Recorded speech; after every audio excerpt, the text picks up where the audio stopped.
तो मैं समझा कि आज जो पिछले हालात बने हुए ने उस नाल फिर जो प्रकाश सिंह बादल चला गया तो उस बाद सुखबीर बादल की सारी जी डीएनए तक आ गई ना उन्होंने उन्होंने वही राजनीति रखी गई भी शोध कमेटी कब्जे च रखो कोई काम ना करेंगे कोई काम ना करेंगे बाकी आज जो चीज़ें लिखा है कि जो इन्होंने गुनाह किए जो इन्होंने पिछले समय हाशिए चले के काली राजनीति कितने बड़ा सरकार असली कि जो एक पंथक भावनावां ਜਿਹੜੀਆਂ ਜਦੋਂ ਇਹ ਗੁਨਾਹ ਹੋਏ ਉਹਦੇ ਚ ਸਾਰੇ ਫਸਲੀਲ ਤੇ ਆ ਕੇ ਹੁਕਮ ਹੋਇਆ ਵੀ ਤੁਸੀਂ ਇਸ ਤਰ੍ਹਾਂ ਕੰਮ ਕਰੋ ਤੁਸੀਂ ਮਤਲਬ ਵੱਡੀ ਗੱਲ ਇਹ ਹੈ ਕਿ ਤੁਸੀਂ ਕੌਮ ਦੇ ਅਧਿਕਾਰ ਉਹਦੇ ਖਿਲਾਫੀ ਅਧਿਕਾਰ ਕੋ ਆ ਚੁੱਕੇ ਹੁਣ ਮੁੱਦਾ ਸਪਸ਼ਟ ਹੈ ਕਿ ਜੋ ਕੁਝ ਹੁਕਮਨਾਮਾ ਉਹਨਾਂ ਨੇ ਉਸੇ 2 ਦਸੰਬਰ ਨੂੰ ਫਸਲੀਲ ਤੋਂ ਐਲਾਨ ਕੀਤਾ ਹੈ ਇਹਨਾਂ ਨੂੰ ਬਦਲਣਾ ਹੈ ਇਹ ਚਾਹੁੰਦੇ ਨੇ ਵੀ ਸਾਡੀ ਰਾਜਨੀਤੀ ਬਣੀ ਰਹੇ ਸਾਡੀ ਪ੍ਰਧਾਨਗੀ ਸਾਡੀ ਪਾਰਟੀ ਬਣੀ ਰਹੇ लेकिन सवाल पैदा होता है कि असले पंथ की सोच रहा है तो ये गल जी है ना जी इन्होंने भी भुलेखा लग गया कि शायद असं इस तरीके आप रिवाइव कर लवेंगे लेकिन सवाल यह है कि जब पंथ के नवी जथेबंदी बनेगी तो नवी मैंबरशिप बनेगी अकाल तख्त ने हुक्म डिफाई करना कि जी वो कुलदीप सिंह गड़गड़ की जी नियुक्ति है प्रवानगी खो पंथ प्रवानित नहीं हो कि जो कोई जथेदार बनता है उदों सारी संस्थावां ਹੁੰਦਾ ਸਾਰੇ ਪੰਥ ਦੀਆਂ ਸਾਰੀ ਜਥੇਬੰਦੀਆਂ ਸੰਪਰਦਾਵਾਂ ਨਿਆਸੀ ਸਾਰੇ ਆ ਕੇ ਸਰੂਪਾ ਦਿੰਦੇ ਨੇ ਇੱਕ ਤਰ੍ਹਾਂ ਦੀ ਵਾਕਈ ਇੱਕ ਤਰ੍ਹਾਂ ਦੀ ਸਵੀਕਾਰਤਾ ਹੁੰਦੀ ਹੈ ਜੋ ਐਜੂਕੇਸ਼ਨ ਨੇ ਜੋ ਜਿਹੜਾ ਦਿੱਤਾ ਹੈ ਉਸ ਨੂੰ ਪਹਿਲਾਂ ਅਸੀਂ ਉਸ ਨੂੰ ਸਵੀਕਾਰ ਕਰਦੇ ਇਹਨਾਂ ਨੇ ਇੱਕ ਤੋਂ ਇੱਕ ਗਲਤੀ ਤੇ ਗਲਤੀ ਹੋਰ ਗਲਤੀ ਕਰੀ ਜਾਂਦੇ ਨੇ ਇੱਕ ਗਲਤੀ ਕਰਦੇ ਨੇ ਹੋਰ ਗਲਤੀ ਹੋਰ ਝੂਠ ਹੋਰ ਸੱਚ ਕਰਨ ਵਾਸਤੇ ਸਾਬਤ ਕਰਦੇ ਨੇ ਉਸ ਦਾ ਚੁਣਾਵ ਬੜਾ ਭੁਗਦਾ ਹੈ अकाली दल ने कुछ संघर्ष नहीं किया कोई सिद्धांतक राजनीति नहीं लैके आई सिर्फ पर्सनल राजनीति है पार्टी को निजी हितों लिए अपने सारे परिवार वास्ते वरतन वास्ते यतन किया कोई लोग नहीं रहना जी सिख पंथ यह तरीका है जथेदार साहब को बदलने का फर्क करने का ये तरीका पंथ ने प्रवान नहीं किया ਟੀਵੀ 84 ਦੇ ਨਾਲ ਜੁੜੇ ਹੋ ਮੈਂ ਰਜਿੰਦਰ ਸਿੰਘ ਸਮੇਂ-ਸਮੇਂ ਤੇ ਬਹੁਤ ਸਾਰੇ ਸਵਾਲੀਆ ਚਿੰਨ੍ਹ ਲੱਗਦੇ ਨੇ ਜਥੇਦਾਰ ਸਾਹਿਬਾਨ ਦੀ ਨਿਯੁਕਤੀ ਤੇ ਉਹਨਾਂ ਨੂੰ ਲਾਂਭੇ ਕਰਨ ਨੂੰ ਲੈ ਕੇ ਇੱਕ ਧਿਰ ਦੇ ਵੱਲੋਂ ਨਿਯੁਕਤੀ ਕਰ ਦੇਣਾ ਤੇ ਉਸੇ ਧਿਰ ਦੇ ਵੱਲੋਂ ਬਿਨਾਂ ਕਿਸੇ ਪਰਮਿਸ਼ਨ ਤੋਂ ਬਿਨਾਂ ਕਿਸੇ ਰਾਏ ਤੋਂ ਤਖਤਾਂ ਦੇ ਜਥੇਦਾਰ ਨੂੰ ਲਾਂਭੇ ਕਰ ਦੇਣਾ ਇਹਦੇ ਉੱਪਰ ਵੀ ਵੱਡੇ ਸਵਾਲੀਆ ਚਿੰਨ੍ਹ ਨੇ ਹਾਲ ਦੇ ਵਿੱਚ ਤਖਤ ਸ੍ਰੀ ਕੇਸਗੜ੍ਹ ਸਾਹਿਬ ਦੇ ਨਵੇਂ ਜਥੇਦਾਰ ਲਾਏ ਗਏ ਨੇ ਕੁਲਦੀਪ ਸਿੰਘ ਗੜਗੱਜ ਜਿਨ੍ਹਾਂ ਨੂੰ ਸ੍ਰੀ ਅਕਾਲ ਤਖਤ ਸਾਹਿਬ ਦੇ ਕਾਰਜਕਾਰੀ ਜਥੇਦਾਰ ਵਜੋਂ ਵੀ ਨਿਯੁਕਤ ਕੀਤਾ ਗਿਆ ਹੈ ਇਸੇ ਦੇ ਤਹਿਤ ਸਿੱਖ ਜਥੇਬੰਦੀਆਂ ਦੇ ਵਿੱਚ ਪੰਥਕ ਸੰਪਰਦਾਵਾਂ ਦੇ ਵਿੱਚ ਵੱਡਾ ਰੋਸ ਪਾਇਆ ਜਾ ਰਿਹਾ ਹੈ ਇਸੇ ਵਿਸ਼ੇ ਦੇ ਉੱਪਰ ਗੱਲਬਾਤ ਕਰਾਂਗੇ ਤੇ ਗੱਲਬਾਤ ਕਰਨ ਵਾਸਤੇ ਅਕਾਲੀ ਦਲ ਵਾਰਸ ਪੰਜਾਬ ਦੇ ਸਲਾਹਕਾਰ ਸਿੱਖ ਵਿਦਵਾਨ ਭਾਈ ਹਰਸਿਮਰਨ ਸਿੰਘ ਮੇਰੇ ਨਾਲ ਨੇ ਉਹਨਾਂ ਦੇ ਨਾਲ ਗੱਲਬਾਤ ਕਰਦੇ ਹਾਂ ਔਰ ਜਾਣਨ ਦਾ ਯਤਨ ਕਰਦੇ ਹਾਂ ਸਵਾਗਤ ਹੈ ਜੀ ਸਭ ਤੋਂ ਪਹਿਲਾਂ ਵਾਹਿਗੁਰੂ ਜੀ ਕਾ ਖਾਲਸਾ ਵਾਹਿਗੁਰੂ ਜੀ ਕੀ ਫਤਿਹ ਭਾਈ ਸਾਹਿਬ ਸਭ ਤੋਂ ਪਹਿਲਾਂ ਤਾਂ ਮੁੱਢਲੇ ਰੂਪ 'ਚ ਇਹ ਸਵਾਲ ਹੈ ਕਿ ਜਿੱਥੇ ਵੀ ਨਾਨਕ ਨਾਮ ਲੇਵਾ ਸਿੱਖ ਸੰਗਤਾਂ ਵਸਦੀਆਂ ਨੇ ਉਹਨਾਂ ਦੇ ਵੱਲੋਂ ਸਮੇਂ-ਸਮੇਂ ਤੇ ਇਤਰਾਜ਼ ਪਾਇਆ ਜਾਂਦਾ ਹੈ ਕਿ ਜਿਸ ਹਿਸਾਬ ਦੇ ਤਖਤਾਂ ਦੇ ਜਥੇਦਾਰਾਂ ਦੀ ਆਪਣੀ ਮਨਮਰਜ਼ੀ ਦੇ ਨਾਲ ਇੱਕ ਧਿਰ ਦੇ ਵੱਲੋਂ ਨਿਯੁਕਤੀ ਕਰ ਦਿੱਤੀ ਜਾਂਦੀ ਹੈ ਤੇ ਉਸੇ ਧਿਰ ਦੇ ਵੱਲੋਂ ਜਦੋਂ ਜੀ ਕਰਦਾ ਤਾਂ ਉਦੋਂ ਜਥੇਦਾਰਾਂ ਨੂੰ ਲਾਂਭੇ ਕਰ ਦਿੱਤਾ ਜਾਂਦਾ ਹੈ ਹਾਲ ਦੇ ਵਿੱਚ ਵੀ ਇਹੀ ਹੋਇਆ ਹੈ ਕਿਵੇਂ ਦੇਖਦੇ ਹੋ ਜੀ ਇਸ ਤਰ੍ਹਾਂ ਭਾਈ ਸਾਹਿਬ ਜੀ ਕਿ ਜਿਹੜੀ ਜਿਹੜਾ ਤੁਸੀਂ ਮੁੱਦਾ ਲਿਖਾਇਆ ਨਾ ਜੀ ਬੜਾ ਇੰਪੋਰਟੈਂਟ ਹੈ ਇਸ ਕਰਕੇ ਕਿ ਜੋ ਪਿਛਲੇ ਸਮਿਆਂ ਦੇ ਵਿੱਚ ਜੋ ਅਕਾਲੀ ਦਲ ਵੱਲੋਂ ਜਾਂ ਸ਼੍ਰੋਮਣੀ ਗੁਰਦੁਆਰਾ ਪ੍ਰਬੰਧਕ ਕਮੇਟੀ ਵੱਲੋਂ ਇੱਕ ਤਰ੍ਹਾਂ ਏਕਾਧਿਕਾਰ ਕਿਸੇ ਪਾਰਟੀ ਦਾ ਕਿਸੇ ਗਰੁੱਪ ਦਾ ਬਣਿਆ ਹੋਇਆ ਨਾ ਜੀ ਉਸ ਅਨੁਸਾਰ ਉਹਨੇ ਆਪਣੇ ਤਰੀਕੇ ਨਾਲ ਆਪਣੀ ਰਾਜਨੀਤੀ ਆਪਣੀ ਹਿੱਤ ਜਾਂ ਆਪਣੇ ਜਿਸ ਤਰੀਕੇ ਨਾਲ ਕਾਨੂੰਨਾਂ ਨੂੰ ਵਰਤਣ ਦਾ ਵਰਜੀਤਾ ਕੀਤਾ ਨਾ ਜੀ ਇਹ ਜਿਹੜਾ ਮੁੱਦਾ ਹੋਰ ਬੜੇ ਮੁੱਦੇ ਨੇ ਸ਼੍ਰੋਮਣੀ ਕਮੇਟੀ ਦਾ 100 ਸਾਲ ਹੋ ਗਿਆ ਸੁਧਾਰਾਂ ਦੀ ਲੋੜ ਹੈ ਜੀ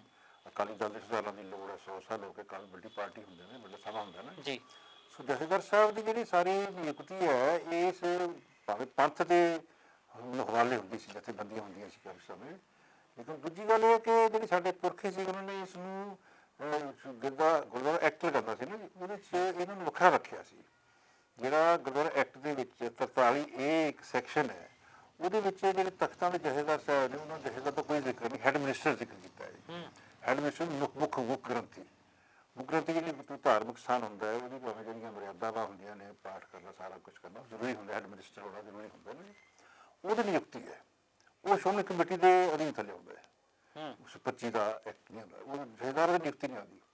ਗੁਰਦੁਆਰਾ ਐਸਜੀਪੀਸੀ ਨੇ ਉਸ ਤੋਂ ਬਾਅਦ ਬੜੇ ਬੜੇ ਮੁੱਦੇ ਲਿਆਂਦੇ ਨੇ, 89 ਲਿਆਂਦੇ ਨੇ, 66 ਲਿਆਂਦੇ ਨੇ, ਜਿਹੜੇ ਕਿ ਸਾਰੇ ਜਿਹੜੇ ਜਥੇਦਾਰ ਸਾਹਿਬਾਨ ਨੂੰ ਵੱਖਰਾ ਕਰਤਾ ਹੋਇਆ। ਉਹ ਹੁਣ ਇਹ ਸਾਰੇ ਮਤੇ ਇਹਨਾਂ ਨੂੰ ਜੋ ਲਿਖਣਾ ਕੀਤੀ ਹੋਈ ਹੈ, ਜੋ ਸਾਡੀ ਪਾਰਟੀ ਹੈਗੀ ਉਹ। ਦੂਜੀ ਗੱਲ ਇਹ ਕਿ ਜੋ ਪਿਛਲੇ ਸਮੇਂ ਤੋਂ 1999 'ਚ ਖਾਸ ਤੌਰ 'ਤੇ ਭਾਈ ਰਣਜੀਤ ਸਿੰਘ ਨੂੰ ਹਟਾਇਆ ਗਿਆ, ਉਸ ਤੋਂ ਬਾਅਦ ਗਿਆਨੀ ਪੂਰਨ ਸਿੰਘ ਹਟਾਏ, ਹੋਰ ਸਾਰੇ ਵਿਦਾਂਤੀ ਜੀ ਆਏ, ਤਾਂ ਉਦੋਂ ਸਾਰੇ ਦੇ ਹਾਲਾਤ ਬਣੇ ਹੋਏ ਨਾ, ਜਿਸ ਉਸ ਲਈ ਬੜਾ ਇਹਨਾਂ ਨੇ ਕੰਮ ਕੀਤਾ ਸੀਗਾ, ਵਿਦਾਂਤੀ ਸਿੰਘ ਨਾਲ ਵਿਚਾਰ ਕੀਤਾ ਸੀ ਜਦੋਂ ਉਹ ਆ ਗਏ ਸੀ 2003 ਦੇ ਵਿੱਚ। ਔਰ ਉਹਨਾਂ ਨੇ ਫਿਰ ਇੱਕ ਚਿੱਠੀ ਭੇਜੀ ਸੀ ਸ਼੍ਰੋਮਣੀ ਕਮੇਟੀ ਨੂੰ, ਵੀ ਇਹ ਬੜੀ ਹੈਰਾਨਗੀ ਦੀ ਗੱਲ ਹੈ ਵੀ ਉਹਨੇ ਜਥੇਦਾਰ ਸਾਹਿਬ ਸਾਰਾ ਪੰਥ ਜਿਹੜਾ ਅਕਾਲ ਤਖਤ ਸਾਹਿਬ ਨੂੰ, ਸਾਰੇ ਤਖਤਾਂ ਨੂੰ ਨਮਸਕਾਰ ਕਰਦਾ ਹੈ, ਤੇ ਜਥੇਦਾਰ ਸਾਹਿਬ ਦੀ ਜਿਹੜੀ ਨਿਯੁਕਤੀ ਹੈ, ਯੋਗਤਾ, ਸੇਵਾ ਸ਼ਰਤਾਂ, ਅਧਿਕਾਰ ਖੇਤਰ ਕੀ ਹੈ, ਸੇਵਾ ਮੁਕਤੀ ਵਗੈਰਾ, ਉਹਦੇ ਬਾਰੇ ਕੋਈ ਨਾ ਕੋਈ ਐਸਾ ਵਿਧਾਨ ਬਣਾਇਆ ਜਾਏ ਜਿਸ ਨਾਲ ਕਿ ਸਾਰਾ ਕੀਤਾ ਜਾਏ। ਦੂਜੀ ਗੱਲ ਇਹ ਹੈ ਕਿ ਉਹਨਾਂ ਨੇ ਕੀਤਾ ਐਜੀਪੀਸੀ ਨੂੰ ਐਡਰੈਸ ਕੀਤਾ, ਲੇਕਿਨ ਉਹ ਆਪਣੇ ਤੌਰ 'ਤੇ ਉਹਨਾਂ ਨੇ ਆਪਣੇ ਤੌਰ 'ਤੇ ਸ਼ਾਇਦ ਕੋਈ ਐਡਵਾਈਜ਼ਰੀ ਪੈਨਲ ਬਣਾ ਦਿੰਦੇ, ਆਪਣੇ ਤੌਰ 'ਤੇ ਕਰ ਲੈਂਦੇ, ਚੰਗੀ ਗੱਲ ਸੀ। ਉਹ ਲੈ ਦੇ ਕੇ ਸ਼੍ਰੋਮਣੀ ਕਮੇਟੀ ਥੱਲੇ ਆ ਗਏ ਜੀ। ਹੁਣ ਸ਼੍ਰੋਮਣੀ ਕਮੇਟੀ ਦੇ ਪ੍ਰਕਾਸ਼ ਸਿੰਘ ਬਾਦਲ ਦੇ ਹੋਰ ਪਰਿਵਾਰ ਦਾ ਇੱਕ ਕਬਜ਼ਾ ਹੈ, ਉਹਨਾਂ ਨੇ ਕਿਹਾ ਵੀ ਇਹ ਜਿਹੜੀ ਤਾਕਤ ਹੈ ਜੀ, ਅਕਾਲ ਤਖਤ ਸਾਹਿਬ ਦੀ, ਸਾਰੇ ਤਖਤਾਂ ਦੀ ਤਾਕਤ ਹੈ ਨਾ ਜੀ, ਬੜੀ ਵੱਡੀ ਮਹਾਨ ਹੈ ਜੀ, ਸਰਵਉੱਚ ਸਾਡੀ ਤਾਕਤ ਹੈ, ਉਸ ਉਹਨਾਂ ਨੇ ਕਿਸੇ ਤਰੀਕੇ ਆਪਣਾ ਮੇਨ ਕਰਕੇ ਰੱਖਣਾ, ਇਹਨੂੰ ਮੈਨੇਜ ਕਰਕੇ ਰੱਖਣ ਦੀ ਲੋੜ ਪੈਂਦੀ ਹੈ ਜਾਂ ਹੋਰ ਪੈਂਦੀ ਹੈ, ਤਾਂ ਉਸ ਵਾਸਤੇ ਉਹਨਾਂ ਨਹੀਂ ਗੱਲ ਕੋਈ। ਅੱਜ ਉਸ ਤੋਂ ਬਾਅਦ ਅਸੀਂ ਉਸ ਤੋਂ ਬਾਅਦ ਫਿਰ ਮੱਕੜ ਸਾਹਿਬ ਦੀ ਗੱਲ ਕੀਤੀ, ਉਸ ਤੋਂ ਬਾਅਦ ਫਿਰ 215 ਦੇ ਵਿੱਚ ਇੱਕ ਕਮੇਟੀ ਬਣਾਈ, ਜਿਸ ਦੇ ਵਿੱਚ ਕਿ ਡਾਕਟਰ ਜਸਪਾਲ ਸਿੰਘ, ਡਾਕਟਰ ਬਲਕਾਰ ਸਿੰਘ, ਹੋਰ ਵਿਦਵਾਨ ਸੀ, ਉਹਨਾਂ ਤਿੰਨਾਂ ਦੀ ਕਮੇਟੀ ਬਣਾਈ ਸੀ ਵੀ ਇਹਨਾਂ ਦਾ ਕਰਕੇ ਇਹਨਾਂ ਨੂੰ ਸੁਜੈਸ਼ਨ ਦੇਣ। ਅਸੀਂ ਵੀ ਇਹਨਾਂ ਨੂੰ ਜੋ ਮੈਂ 1900 ਪ੍ਰਕਾਸ਼ ਸਿੰਘ ਸੋਢੀ ਜਿਹੜੇ ਸੀਗੇ ਵਿਦਾਂਤੀ ਜੀ ਦੀ, ਉਸ ਤੋਂ ਬਾਅਦ ਮੈਂ ਉਹਨਾਂ ਨਾਲ ਸਲਾਹ ਵੀ ਕੀਤੀ ਹੈ, ਮੈਂ ਇੱਕ ਬਣਾਇਆ ਵੀ ਹੈ ਵਿਧੀ ਵਿਧਾਨ, ਯੋਗਤਾ ਕੀ ਹੋਣਾ ਚਾਹੀਦੀ ਹੈ, ਅਧਿਕਾਰ ਖੇਤਰ ਕੀ ਚਾਹੀਦਾ ਹੈ, ਅਕਾਲ ਤਖਤ ਮਕਸਦ ਕੀ ਹੈ, ਔਰ ਇਸ ਤਰੀਕੇ ਦਾ ਸੇਵਾ ਸ਼ਰਤਾਂ ਕਰਕੇ ਮਤਲਬ ਬਣਾਇਆ ਜਾਏ। ਉਹ ਦਿੱਤਾ ਹੀ ਮੈਨੂੰ, ਧਾਮੀ ਸਾਹਿਬ ਨੇ ਦਿੱਤਾ, ਹਰ ਜਥੇਦਾਰ ਨੂੰ ਦਿੱਤਾ, ਡੂੰਗਰ ਸਾਹਿਬ ਦਿੱਤਾ, ਤੁਸੀਂ ਇਹਨਾਂ ਨੂੰ ਕੁਛ ਕਹੋ ਜੋ ਇਹ ਲੋੜ ਹੈ ਪੰਥ ਦੀ, ਉਸਨੂੰ ਤੁਸੀਂ ਪੰਥ ਦੇ ਵਿਹੜੇ ਲੈ ਕੇ ਆਓ। ਜਿਵੇਂ ਕੇਵਲ ਸਿੰਘ ਨੇ ਬੜਾ ਸੁਜੈਸ਼ਨ ਕੀਤਾ ਸੀ, ਸੈਮੀਨਾਰ ਕਰਵਾਏ, ਦਲ ਖਾਲਸਾ ਨੇ ਸੈਮੀਨਾਰ ਕਰਵਾਏ, ਬੜਾ ਕੁਛ ਹੋਵੇ ਕਿ 10-15 ਸਾਲ ਦਾ ਕੰਮ ਕੀਤਾ ਸੀ। ਜਿਹੜੇ ਸੁਝਾਅ ਤੁਸੀਂ ਜਾਂ ਖਰੜਾ ਦਿੱਤਾ, ਸੁਝਾਅ ਦਿੱਤੇ, ਮੰਨਿਆ ਗਿਆ। ਸਰਬੱਤ ਖਾਲਸਾ ਬਾਰੇ ਵੀ ਗੱਲ ਕੀਤੀ, ਸਰਬੱਤ ਖਾਲਸਾ ਤੇ ਅਕਾਲ ਤਖਤ ਸਾਹਿਬ ਇੱਕ ਦੂਜੇ ਜੁੜੇ ਹੋਏ ਨਾ ਜੀ, ਤਾਂ ਕਿ ਸਰਬੱਤ ਖਾਲਸਾ ਉਹਨਾਂ ਨੂੰ ਕਿਤੇ ਲੋੜ ਪਈ ਤਾਂ ਸਰਬੱਤ ਖਾਲਸਾ ਬਣਾ ਲਿਆ ਜਾਵੇ, ਕਿਸੇ ਰਾਜਨੀਤਿਕ ਮੁੱਦੇ ਤੇ, ਕਿਸੇ ਮੁੱਦੇ ਤੇ, ਇੱਕ ਤਰ੍ਹਾਂ ਇਹਨੂੰ ਸੰਸਥਾਤਮਕ ਰੂਪ ਦਿੱਤਾ ਜਾਵੇ ਜੀ। ਹਰ ਸੰਸਥਾ ਦੀਆਂ, ਹਰ ਪੰਥ ਦੀ ਪ੍ਰੋਬਲਮ ਹੈਗੇ ਮੁੱਦੇ ਨੇ, ਚਾਹੇ ਐਜੂਕੇਸ਼ਨ ਦੇ, ਇਕਨੋਮੀ ਨੇ, ਚਾਹੇ ਕੋਈ ਵੀ ਹੈਗਾ ਸਿੱਖਾਂ ਦਾ, ਸਾਰਾ ਉਸ ਦੀਆਂ ਸਾਰੀ ਸੰਸਥਾਵਾਂ ਦੇ 5 ਨੁਮਾਇੰਦੇ ਲਿਆ ਕੇ ਇੱਕ ਉਹਨਾਂ ਦਾ ਇੱਕ ਹਾਊਸ ਬਣਾਇਆ ਜਾਏ, ਜਿਹੜਾ ਕਿ ਵਕਤ ਵਿਸਾਖੀ ਜੋ ਸਾਡੇ ਸਿੰਘ ਕਰਦੇ ਸੀਗੇ, ਵਿਸਾਖੀ ਦੁਆਲੇ ਜਾ ਕੇ ਉਹਨਾਂ ਕੋਲ ਕਰਦੇ ਸੀਗੇ ਨਾ, ਸੋ ਉਹਨੂੰ ਦਿੱਤਾ ਮੈਂ ਉਸਨੂੰ, ਉਹ ਨਹੀਂ ਕਿਸੇ ਨੇ ਮੰਨਿਆ ਸੀ ਗੱਲ, ਮਦਦ ਕਰਦੇ ਰਹੇ, ਅਸੀਂ ਕੋਸ਼ਿਸ਼ ਕਰਦੇ ਰਹੇ ਹਾਂ। ਹੁਣ ਉਹ ਨਤੀਜਾ ਹੀ ਨਿਕਲਿਆ ਕਿ ਜਦੋਂ ਹਰਪ੍ਰੀਤ ਸਿੰਘ ਉਹਨਾਂ ਨੇ ਵੀ ਗੱਲ ਕਹੀ ਹੈ, ਹਰਪ੍ਰੀਤ ਸਿੰਘ ਨੂੰ ਵੀ ਉਹਨਾਂ ਨੇ 2022 'ਚ ਕਿਹਾ। ਹੁਣ ਹੈਰਾਨਗੀ ਦੀ ਗੱਲ ਇਹ ਹੈ ਭਾਈ ਸਾਹਿਬ ਕਿ ਇੰਨਾ ਵੱਡਾ ਅਸੀਂ ਇੱਕ ਸੰਸਥਾ ਦਾ ਮੁਖੀ, ਉਹ ਸੰਸਥਾ ਦਾ ਨਤਮਸਤਕ ਹੁੰਦੇ ਆ, ਪਰ ਅਕਾਲ ਤਖਤ ਸਾਹਿਬ ਦੀ ਸੇਵਾਦਾਰੀ ਕਰਦੇ ਆ, ਲੇਕਿਨ ਉਸ ਨੂੰ ਹਲਕੇ 'ਚ ਲਿਆ ਗਿਆ ਕਿ ਰਾਜਨੀਤਿਕ ਤੌਰ 'ਤੇ ਫਾਇਦਾ ਲਿਆ ਜਾ ਸਕੇ ਕਿਸੇ ਤਰੀਕੇ ਦਾ। ਸੋ ਮੈਂ ਸਮਝਦਾ ਕਿ ਅੱਜ ਜੋ ਪਿਛਲੇ ਹਾਲਾਤ ਬਣੇ ਹੋਏ ਨੇ, ਉਸ ਨਾਲ ਫਿਰ ਜੋ ਪ੍ਰਕਾਸ਼ ਸਿੰਘ ਬਾਦਲ ਚਲਾ ਗਿਆ, ਉਸ ਤੋਂ ਬਾਅਦ ਸੁਖਬੀਰ ਬਾਦਲ ਦੀ ਸਾਰੀ ਜਿਹੜੀ ਉਹ ਡੀਐਨਏ ਸਾਡੀ ਰਾਜਨੀਤੀ ਆ ਕੇ ਨਾ ਹੋਈ, ਉਹਨਾਂ ਨੇ ਉਹਨਾਂ ਦਾ ਉਹੀ ਰਾਜਨੀਤੀ ਰੱਖੀ ਗਈ ਵੀ ਸ਼੍ਰੋਮਣੀ ਕਮੇਟੀ ਕਬਜ਼ੇ 'ਚ ਰੱਖੋ, ਕੋਈ ਕੰਮ ਨਾ ਕਰਨ ਦਿਓ, ਜਥੇਦਾਰ ਸਾਹਿਬ ਨੂੰ ਕੋਈ ਕੰਮ ਨਾ ਕਰਨ ਦਿਓ। ਇਸ ਵਾਸਤੇ ਅੱਜ ਉਹ ਨਤੀਜਾ ਨਿਕਲਿਆ ਕਿ ਜੋ ਇਹਨਾਂ ਨੇ ਗੁਨਾਹ ਕੀਤੇ ਨੇ, ਜੋ ਇਹਨਾਂ ਨੇ ਪਿਛਲੇ ਸਮੇਂ ਵਿੱਚ ਹਾਸ਼ੇ 'ਤੇ ਚਲੇ ਕੇ ਅਕਾਲੀ ਰਾਜਨੀਤੀ, ਵੀ ਕਿੱਥੇ ਵੱਡਾ ਸਰਕਾਰਾਂ ਸੀਗੀਆਂ ਸਾਡੀਆਂ, ਤੇ ਸਿਰਫ 3 ਐਮਪੀ ਰਹਿ ਗਏ, ਕੰਮ ਵੀ ਰਹਿ ਗਿਆ। ਸੋ ਇਸ ਕਰਕੇ ਜਦੋਂ ਇਹ ਗੱਲ ਚੱਲੀ, ਅਕਾਲ ਤਖਤ ਚੱਲੀ ਜਿਹੜੀ ਜੁਲਾਈ ਦੇ ਵਿੱਚ ਸਾਰੇ ਧੜਿਆਂ ਦਿੱਤੀ ਹੈ, ਤਾਂ ਉਹ ਸਾਰਾ ਪੰਥ ਦਾ ਜਿਹੜਾ ਸਾਰਾ ਇੱਕ ਤਰ੍ਹਾਂ ਦਾ ਕਹਿ ਤਰਾਸਦੀ ਹੈ, ਉਹ ਅਕਾਲ ਤਖਤ ਵੇਲੇ ਚਲੀ। ਉਹਨਾਂ ਨੇ ਸਾਰਾ ਫਿਰ ਉਹਨਾਂ ਨੇ ਵਿਚਾਰ ਕੀਤਾ, ਫਿਰ ਕਈ ਸਰਕਾਰੀਆਂ ਕਰਾਰ ਦਿੱਤਾ, 2 ਦਸੰਬਰ 2014 ਨੂੰ ਆ ਕੇ ਫਿਰ ਫੈਸਲਾ ਦਿੱਤਾ ਹੈ। ਉਹ ਬੜਾ ਵੱਡਾ ਦਿਨ। ਜਿਸ ਹਿਸਾਬ ਦੇ ਨਾਲ ਅੱਜ ਜਥੇਦਾਰ ਦੀ ਨਿਯੁਕਤੀ ਕੀਤੀ ਗਈ ਹੈ, ਗੁਰੂ ਸਾਹਿਬ ਦੀ ਉੱਥੇ ਪ੍ਰਕਾਸ਼ ਨਹੀਂ ਸੀਗਾ, ਕੋਈ ਜਥੇਬੰਦੀਆਂ ਦਾ, ਕਿਸੇ ਸੰਪਰਦਾ ਦਾ ਕੋਈ ਆਗੂ ਨਹੀਂ ਸੀ ਹੈਗਾ, ਕੀ ਲੱਗਦਾ ਕਿ ਇਸ ਹਿਸਾਬ ਦੇ ਨਾਲ ਜਿਹੜੀ ਜਥੇਦਾਰ ਦੀ ਨਿਯੁਕਤੀ ਕੀਤੀ ਗਈ ਹੈ ਆਪਣੇ ਆਪ 'ਚ ਸਵਾਲ ਨਹੀਂ ਖੜੇ ਕਰਦੀ? ਦੇਖੋ ਗੱਲ ਇਹ ਹੁੰਦੀ ਹੈ ਨਾ ਭਾਈ ਸਾਹਿਬ ਕਿ ਜਦੋਂ ਇੱਕ ਪੰਥਕ ਭਾਵਨਾਵਾਂ ਜਿਹੜੀਆਂ ਨੇ, ਜਦੋਂ ਇਹ ਗੁਨਾਹ ਹੋਏ, ਉਹਦੇ 'ਚ ਸਾਰੇ ਫਸੀਲ ਤੇ ਆ ਕੇ ਹੁਕਮ ਹੋਇਆ ਵੀ ਤੁਸੀਂ ਇਸ ਤਰ੍ਹਾਂ ਕੰਮ ਕਰੋ, ਤੁਸੀਂ ਮਤਲਬ ਵੱਡੀ ਗੱਲ ਇਹ ਹੈ ਕਿ ਤੁਸੀਂ ਕੌਮ ਦੇ ਅਧਿਕਾਰ ਦੇ ਅਖਲਾਕੀ ਅਧਿਕਾਰ ਗਵਾ ਚੁੱਕੇ ਹੋ, ਜੋ ਗੁਨਾਹ ਕੀਤੇ ਉਹਨਾਂ ਨੇ, ਮੰਨੇ ਨਾ ਉਹਨਾਂ ਦੇ ਤੇ ਕਿਹਾ ਕਿ ਤੁਸੀਂ ਨਹੀਂ ਹੈਗੇ। ਮਤਲਬ ਇਹ ਹੈ ਕਿ ਪਹਿਲਾਂ ਇਹ ਤਾਂ ਸਾਰੀ ਰਿਜੈਕਸ਼ਨ ਜਿਹੜੀ ਹੋ ਚੁੱਕੀ ਸੀ ਲੀਡਰਸ਼ਿਪ ਦੀ, ਉਸ ਗੁਨਾਹ ਮੁਤਾਬਕ ਹੋ ਗਈ ਨਾ। ਉਸ ਮੁਤਾਬਕ ਉਹਨਾਂ ਨੇ ਰੇਲ ਦਿੱਤਾ ਕਿ ਤੁਸੀਂ ਇਹ ਇੱਕ ਭਰਤੀ ਕਰੋ, ਇੱਕ ਪਾਰਟੀ ਰਿਵਾਈਵਲ ਕਰੇ। ਸਾਡੇ ਜਦੋਂ 6 ਨਵੰਬਰ ਨੂੰ ਵਿਦਵਾਨਾਂ ਦੀ ਮੀਟਿੰਗ ਸੱਦੀ ਤੇ ਅਸੀਂ ਗਏ ਸੀ, ਅਸੀਂ ਸਾਰੇ ਸੁਜੈਸ਼ਨ ਅਸੀਂ ਕੀਤਾ ਸੀ ਕਮੇਟੀ ਬਣਾ ਕੇ, ਤਾਂ ਕਿ ਤੁਸੀਂ ਇੱਕ ਅਕਾਲੀ ਦਲ ਦੀ ਨਵੀਂ ਮੈਂਬਰਸ਼ਿਪ ਹੋ ਕੇ ਨਵੀਂ ਲੀਡਰਸ਼ਿਪ ਨਿਕਲੇ, ਨਵਾਂ ਅਕਾਲੀ ਦਲ ਰਿਵਾਈਵ ਕਰੇ, ਤਾਂ ਕਿ ਆਉਣ ਵਾਲੇ ਸਮੇਂ ਪੰਜਾਬ ਦੀ ਨਵੀਂ ਸੁਭਾਵਿਕ ਪਾਰਟੀ ਚਾਹੀਦੀ ਹੈ ਨਾ ਜੀ। ਸੋ ਨਹੀਂ ਹੋਇਆ, ਇਸ ਕਰਕੇ ਉਹਦੇ ਖੁੰਦ ਲੈ ਗਏ, ਦੋ ਤਿੰਨ ਖੁੰਦਕ ਨੇ। ਇੱਕ ਤਾਂ ਫਕਰੇ ਕੌਮ ਜਿਹੜਾ ਉਹਨਾਂ ਨੇ ਵਾਪਸ ਲੈ ਲਿਆ, ਉਹ ਸੁਖਬੀਰ ਬਾਦਲ ਦੀ ਸਾਰੀ ਪਿਤਾ ਪੁਰਖੀ 50-60 ਸਾਲ ਦੀ ਰਾਜਨੀਤੀ ਜ਼ੀਰੋ ਹੋ ਗਈ। ਉਹਦੇ ਦਿਮਾਗ ਬਹੁਤ ਅਸਰ ਸੀਗਾ ਵੀ ਇਹ ਗਲਤ ਹੋ ਗਿਆ। ਦੂਜੀ ਗੱਲ ਇਹ ਕਿ ਮੇਰੀ ਪ੍ਰਧਾਨਗੀ ਤਾਂ ਉਹਨਾਂ ਨੇ ਕਿਹਾ ਕਿ ਤੁਸੀਂ ਛੱਡ ਕੇ ਆਓ, ਛੱਡ ਦਿੱਤੀ, ਉਹ ਮੇਰੀ ਕਾਨਾਕਾਨੀ ਕੀਤੀ। ਫਿਰ ਆ ਕੇ ਉਹਨਾਂ ਨੇ ਫਿਰ ਜਗਵੀਰ ਸਿੰਘ ਨੇ ਹਰਪ੍ਰੀਤ ਸਿੰਘ ਨੇ ਕੰਟਰੋਲ ਕੀਤਾ, ਔਰ ਫਿਰ ਵੀਰ ਸਿੰਘ ਸਾਰਾ ਕੀਤਾ। ਕਹਿਣ ਦਾ ਭਾਵ ਕਿ ਉਹਨਾਂ ਦੇ ਸਾਰਾ ਪਿੱਛੇ ਪੈ ਗਏ ਜੀ, ਕਿਸੇ ਨਾ ਕਿਸੇ ਰੂਪ ਵਿੱਚ ਉਹਨਾਂ ਨੇ ਬਦਨਾਮ ਕਰਤਾ ਜਥੇਦਾਰ ਸਾਹਿਬ ਵੱਲੋਂ। ਹੁਣ ਸਵਾਲ ਹੈ ਕਿ ਜਦੋਂ ਉਹਨਾਂ ਨੇ ਹਰਪ੍ਰੀਤ ਸਿੰਘ ਚਲੇ ਗਏ, ਛੱਡ ਦਿੱਤਾ, ਫਿਰ ਹਰਵੀਰ ਸਿੰਘ ਤੇ ਸੁਲਤਾਨ ਸਿੰਘ ਛੱਡ ਗਏ, ਤੇ ਇਹਨਾਂ ਨੇ ਇਹ ਨਵੇਂ ਲੈ ਕੇ ਆਏ ਨੇ ਜੀ। ਹੁਣ ਮੁੱਦਾ ਸਪਸ਼ਟ ਹੈ ਕਿ ਜੋ ਕੁਝ ਹੁਕਮਨਾਮਾ ਉਹਨਾਂ ਨੇ ਉਸੇ 2 ਦਸੰਬਰ ਨੂੰ ਫਸੀਲ ਤੋਂ ਐਲਾਨ ਕੀਤਾ ਹੈ, ਇਹਨਾਂ ਨੂੰ ਬਦਲਣਾ ਹੈ। ਇਹ ਚਾਹੁੰਦੇ ਨੇ ਵੀ ਸਾਡੀ ਰਾਜਨੀਤੀ ਬਣੀ ਰਹੇ, ਸਾਡੀ ਪ੍ਰਧਾਨਗੀ, ਸਾਡੀ ਪਾਰਟੀ ਬਣੀ ਰਹੇ। ਲੇਕਿਨ ਸਵਾਲ ਪੈਦਾ ਹੁੰਦਾ ਹੈ ਕਿ ਇਸ ਵੇਲੇ ਪੰਥ ਕੀ ਸੋਚਦਾ ਹੈ, ਪੰਥ ਕੀ ਭਾਵਨਾਵਾਂ ਕੀ ਨੇ। ਉਹ ਇਹਨਾਂ ਦੀ ਪਾਰਟੀ ਤੋਂ ਪਹਿਲਾਂ ਵੀ 3-4 ਵਾਰੀ ਸਜ਼ਾ ਦੇ ਚੁੱਕੇ ਨੇ, ਫਿਰ ਸੋ ਰਿਵਾਈਵ ਹੋ ਸਕਦਾ ਇਸ ਤਰੀਕੇ ਨਾਲ। ਸੋ ਇਹ ਗੱਲ ਜਿਹੜੀ ਹੈ ਨਾ ਜੀ, ਇਹਨਾਂ ਨੂੰ ਇਹ ਭੁਲੇਖਾ ਲੱਗ ਗਿਆ ਕਿ ਸ਼ਾਇਦ ਅਸੀਂ ਇਸ ਤਰੀਕੇ ਨਾਲ ਆਪਾਂ ਰਿਵਾਈਵ ਕਰ ਲਵਾਂਗੇ। ਲੇਕਿਨ ਸਵਾਲ ਇਹ ਹੈ ਕਿ ਜਦ ਪੰਥ ਦੇ ਵਿੱਚ ਨਵੀਂ ਜਥੇਬੰਦੀ ਬਣੇਗੀ, ਤਾਂ ਨਵੀਂ ਮੈਂਬਰਸ਼ਿਪ ਬਣੇਗੀ, ਅਕਾਲ ਤਖਤ ਦੇ ਹੁਕਮ ਡਿਫਾਈ ਕਰਤਾ, ਉਲੰਘਣਾ ਕਰਤਾ ਨਾ ਜੀ। ਹੁਣ ਸਵਾਲ ਉਲੰਘਣਾ ਕਰ ਦਿੱਤਾ ਹੈ ਤੇ ਉਹ ਫਿਰ ਨਵਾਂ ਪਾਰਟੀ ਦੂਜੀ ਪਾਰਟੀ ਬਣੀ ਜੀ, ਨਵਾਂ ਨਿਯੁਕਤ ਕੀਤਾ ਜਥੇਦਾਰ ਜਦੋਂ ਕੀ ਹੈ ਕਿ ਜਦੋਂ ਉਹਨਾਂ ਨੇ ਉਹ ਜਥੇਦਾਰ ਉਹਨਾਂ ਨੇ ਨਹੀਂ ਮੰਨੀ ਗੱਲ, ਉਹਨੇ ਪਹਿਲਾਂ ਹੁਕਮ ਪੂਰਾ ਕਰੋ, ਉਹਨੂੰ ਪ੍ਰਵਾਨ ਕਰੇ, ਉਹਨੂੰ ਤਾਂ ਚੱਲੋ, ਤੇ ਨਹੀਂ ਮੰਨੇ ਤੇ ਇਹਨਾਂ ਨੇ ਕਰ ਦਿੱਤਾ। ਗੱਲ ਬੜੀ ਸਪਸ਼ਟ ਹੈ ਨਾ ਜੀ ਕਿ ਜਦੋਂ ਰਘਵੀਰ ਸਿੰਘ ਨੂੰ ਹਟਾਤਾ ਉਹਨਾਂ ਨੇ, ਤਾਂ ਇਹਨਾਂ ਨੇ ਇਹਨਾਂ ਕੋਲ ਸ਼ਰਤਾਂ ਰੱਖੀਆਂ ਹੋਣਗੀਆਂ ਨਾ। 2 ਸ਼ਰਤਾਂ ਰੱਖੀਆਂ ਨੇ ਜੀ ਮੇਰੇ ਮੁਤਾਬਕ। ਇੱਕ ਤਾਂ ਫਕਰੇ ਕੌਮ ਸਾਨੂੰ ਵਾਪਸ ਦਵਾਓ, ਵਾਪਸ ਕਰੋ, ਜਿਹੜਾ ਹੁਕਮਨਾਮਾ ਜਾਰੀ ਹੋਇਆ ਉਹਨੂੰ ਵਾਪਸ ਲਓ, ਸਾਨੂੰ ਮਿਲੋ ਵਾਪਸ। ਫਕਰੇ ਕੌਮ ਸਾਨੂੰ ਵਾਪਸ ਦਿੱਤਾ ਜਾਏ, ਪਰਿਵਾਰ ਨੂੰ। ਦੂਜਾ ਕਿ ਜਿਹੜਾ 7 ਮੈਂਬਰ ਹੁਣ 5 ਮੈਂਬਰ ਹੈਗੀ, ਉਹ ਜਿਹੜੀ ਹੈਗੀ ਹੈ ਉਸ ਨੂੰ ਉਹਨਾਂ ਨੇ ਰਿਜੈਕਟ ਕੀਤਾ ਜਾਏ, ਉਹਦੀ ਮਤਲਬ ਖਤਮ ਕਰਕੇ ਅਕਾਲ ਤਖਤ ਭਰਤੀ ਜੋ ਸਾਡੀ ਭਰਤੀ ਹੈ ਉਹ ਹੀ ਬਰਬਾਦ ਕੀਤੀ ਜਾਏ। ਇਹ ਸ਼ਰਤਾਂ ਹੋ ਕੇ ਹੀ ਜਥੇਦਾਰ ਦੀ ਕੁਲਦੀਪ ਦੀ ਨਿਯੁਕਤੀ ਹੋਈ ਹੈ ਜੀ। ਕੁਲਦੀਪ ਸਿੰਘ ਤੇ ਬਿਆਨ ਵੀ ਦੇ ਕੇ ਉਹ ਕਹਿੰਦੇ ਨੇ ਅੱਜ ਦੇਖੋ ਉਹ ਕਹਿ ਗਏ ਨੇ, ਕਹਿੰਦੇ ਜਿਹੜੇ 2 ਦਸੰਬਰ ਦੇ ਫੈਸਲੇ ਇਨ ਬਿਨ ਲਾਗੂ ਹੋਣਗੇ, ਫਿਰ ਉਹਦੇ ਵਿੱਚ ਤੇ ਫਕਰੇ ਕੌਮ ਵਾਲਾ ਵੀ ਹੁਕਮਨਾਮਾ ਆਉਂਦਾ। ਨਹੀਂ, ਉਹਨਾਂ ਨੇ ਦੇਖੋ ਨਾ ਕੀ ਕਿਹਾ, ਇੱਕ ਬ੍ਰੈਕਟ ਵੀ ਲਿਖੀ ਗੁਰਮਤਿ ਅਨੁਸਾਰ। ਉਹਨਾਂ ਨੇ ਇਹ ਕਿਹਾ ਕਿ ਜੋ 2 ਦਸੰਬਰ ਦਾ ਫੈਸਲਾ ਗੁਰਮਤਿ ਅਨੁਸਾਰ ਹੈ, ਤੁਹਾਨੂੰ ਉਸਦੀ ਨਜ਼ਰਸਾਨੀ ਨਹੀਂ ਹੋਏਗਾ ਵਾਪਸ, ਬਾਕੀ ਹੋਏਗਾ। ਨਜ਼ਰਸਾਨੀ ਕੀਤੀ ਗਈ ਹੈ। ਹੁਣ ਅੱਜ ਮੇਰੀ ਸਾਰੇ ਪਾਸੇ ਜੋ ਚਰਚਾ ਚੱਲ ਰਹੀ ਹੈ, ਉਹਨਾਂ ਕਿ ਨਜ਼ਰਸਾਨੀ ਕੀਤੀ ਜਾਏਗੀ ਕਮੇਟੀ ਦੀ, 7 ਮੈਂਬਰੀ ਕਮੇਟੀ ਦੀ। ਸੋ ਕਹਿਣ ਦਾ ਭਾਵ ਕੀ ਹੈ ਕਿ ਦੂਜੀ ਗੱਲ ਜਿਹੜੀ ਹੈ ਨਾ ਜੀ, ਇਹਨਾਂ ਡਰ ਹੈ, ਇਹਨਾਂ ਦਹਿਸ਼ਤ, ਇਹਨਾਂ ਮਤਲਬ ਇਹਨਾਂ ਨਿਕਾਰਨ ਕਰਕੇ ਕੌਮ ਦੇ ਵਿੱਚ ਦਫੇੜ ਪਾ ਦਿੱਤਾ ਹੈ ਕਿ ਜਿਹੜੀ ਉਹ ਕੁਲਦੀਪ ਸਿੰਘ ਗੜਗੱਜ ਦੀ ਜਿਹੜੀ ਨਿਯੁਕਤੀ ਹੈ ਪ੍ਰਵਾਨਗੀ ਹੋ ਰਹੀ, ਪੰਥ ਪ੍ਰਵਾਨਿਤ ਨਹੀਂ ਹੋ ਰਹੀ। ਕਿਉਂ ਦੇਖੋ ਸੰਸਥਾ ਅਸੀਂ ਸਾਰਾ ਦਿਖਦੇ ਰਿਹਾ ਕਿ ਜਦੋਂ ਕੋਈ ਜਥੇਦਾਰ ਬਣਦਾ ਹੈ ਉਦੋਂ ਸਾਰੀ ਸੰਸਥਾਵਾਂ ਸਮਾਗਮ ਹੁੰਦਾ ਹੈ, ਸਾਰੇ ਪੰਥ ਦੀਆਂ ਸਾਰੀ ਜਥੇਬੰਦੀਆਂ, ਸੰਪਰਦਾਵਾਂ, ਨਿਹੰਗ ਸਿੰਘ ਸਾਰੇ ਆ ਕੇ ਸਰੂਪਾ ਦਿੰਦੇ ਨੇ ਜੀ। ਇੱਕ ਤਰ੍ਹਾਂ ਦੀ ਆ ਕੇ ਇੱਕ ਤਰ੍ਹਾਂ ਦੀ ਸਵੀਕਾਰਤਾ ਹੁੰਦੀ ਹੈ ਵਿੱਚੋਂ ਜੋ ਐਜੀਪੀਸੀ ਨੇ ਜੋ ਜਥੇਦਾਰ ਦਿੱਤਾ ਹੈ ਉਸ ਨੂੰ ਪਹਿਲਾਂ ਅਸੀਂ ਉਸ ਨੂੰ ਸਵੀਕਾਰ ਕਰਦੇ ਹਾਂ। ਦੂਜੀ ਗੱਲ ਹੁੰਦੀ ਹੈ ਭਾਈ ਸਾਹਿਬ ਕਿ ਉਹਨਾਂ ਨੇ ਜਿਹੜਾ ਦਰਬਾਰ ਸਾਹਿਬ ਤੋਂ ਹੈੱਡ ਗ੍ਰੰਥੀ ਜਿਹੜੇ ਹੁੰਦੇ ਨੇ, ਦਰਬਾਰ ਸਾਹਿਬ ਤੇ ਦਸਤਾਰ ਆਉਂਦੀ ਹੈ ਹਰ ਵਾਰੀ, ਚਾਹੇ ਦੌਦਮਾ ਸਾਹਿਬ ਹੋਣ ਤੇ ਚਾਹੇ ਕੇਸਗੜ੍ਹ ਸਾਹਿਬ ਦੇ ਹੋਣ, ਉੱਥੋਂ ਉਹ ਦਸਤਾਰ ਆਉਂਦੀ ਹੈ ਤੇ ਉਹ ਦਸਤਾਰ ਅੱਜ ਨਹੀਂ ਆਈ, ਮਰਿਆਦਾ ਭੰਗ ਹੋ ਗਈ ਜੀ, ਡਿਸਿਪਲਿਨ ਭੰਗ ਹੋ ਗਿਆ। ਫਿਰ ਸ਼ਾਮ ਨੂੰ ਜਿਹੜਾ 10 ਵਜੇ ਰੱਖਿਆ ਸੀ, ਅੱਜ 2 ਵਜੇ 57 ਮਿੰਟ ਦੇ ਕੇ ਸਵੇਰੇ ਤੇ ਜਾ ਕੇ ਉਹਨਾਂ ਨੇ ਦਰਬਾਰ ਖੋਲ ਕੇ ਉਹਦੇ ਪ੍ਰਕਾਸ਼ ਉੱਪਰ ਵੀ ਨਹੀਂ ਕੀਤਾ, ਜਿੱਥੇ ਉਹਨਾਂ ਨੇ ਪ੍ਰਕਾਸ਼ ਕਰਦੇ ਤੇ ਅਖੰਡ ਪਾਠ ਖਾਂਦੇ ਲੋਕ, ਉੱਥੇ ਅਰਦਾਸ ਕਰਕੇ ਕਰ ਦਿੱਤਾ ਜੀ। ਤੇ ਜਦੋਂ ਦਸਤਾਰਬੰਦੀ ਹੁੰਦੀ ਹੈ ਅਰਦਾਸ ਨਹੀਂ ਹੁੰਦੀ ਉਸ ਵੇਲੇ? ਨਹੀਂ, ਅਰਦਾਸ ਹੁੰਦੀ ਹੈ, ਵਿਧੀਵਤ ਤਰੀਕੇ ਨਾਲ ਕੀਰਤਨ ਹੁੰਦਾ, ਸਾਰੇ ਪੰਥ ਜੁੜਦਾ ਹੈ, ਔਰ ਫਿਰ ਉੱਥੋਂ ਜਥੇਦਾਰ ਸਾਹਿਬ ਤੋਂ ਜਿਹੜੇ ਹੈੱਡ ਗ੍ਰੰਥੀ ਪੜ੍ਹਿਆ ਜਾਂਦਾ ਹੈ।